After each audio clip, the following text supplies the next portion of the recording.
Hi guys, welcome to another video. Magic Mouse 2 has been around for 6 years now, and Apple just updated the charging cable in 2021 from the old USB to Lightning cable to the new USB-C to Lightning cable. Up to this date, this still proves as a very useful accessory for the Apple enthusiast. Come and join me in unboxing this. Let's get started.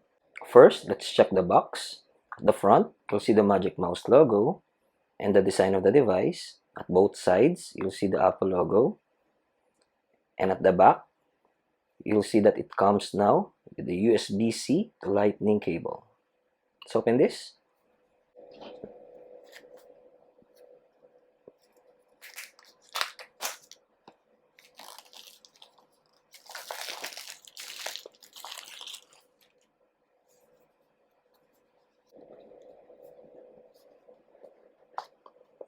Okay, so this is the actual device.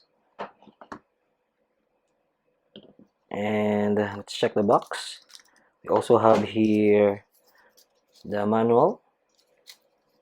And as I mentioned, the USB-C to Lightning cable. Next, let's check the device. The upper part is glossy, but it's not made of glass. It's made of acrylic. This also acts as a trackpad for you to do gestures command and also acts as a button.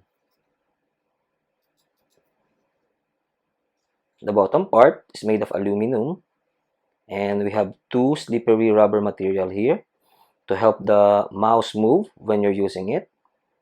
We also have here the on and off switch, and the most controversial part is the charging port.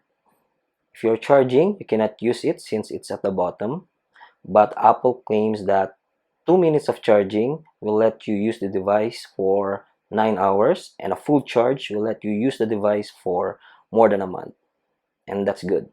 So what's the advantage of using Magic Mouse compared to regular Windows mouse? First, I don't need a USB-C to USB dongle anymore. One less cable for me.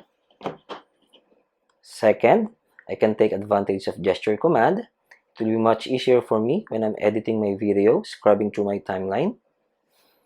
And third, I noticed that if I use the scroll wheel of the regular mouse, the animation of Mac OS is not that smooth. It defeats the purpose if you have a device which has a 120Hz display. Using the gesture command, the animation of Mac OS is really fluid. There you go, guys. Please don't forget to subscribe to my channel for more tech videos, and see you in the next one.